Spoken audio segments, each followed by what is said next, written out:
Dito tayo guys, iba't ibang klase ng talong, iba't ibang hugis, may mahaba na maliit, tapos may oblong, ito mahaba na matambok, diba, pag inihaw. Tapos itong bilog naman ganyan, malaki na bilog. Mayroon ding kulay green na talong. Ayan guys, may mahaba na hindi diretso, may mahaba din na green. Ayan, diba ang lalaking talong. Ayan, matambok.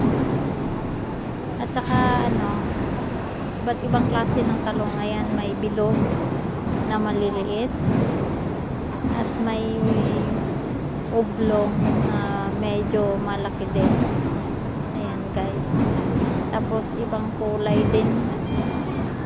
Ayan, ibang kulay din yan, green na may purple, tapos ganyan ang tsura, parang siya, kakaiba. At saka ito ampalaya, mahaba na matambok, may kulay puti din na malaki, at kulay green na medyo mabilog siya na malaki. Ayan. At mahaba. Ayan, mahaba siya, yung native na mahaba. Ayan, ibang klase din yan. So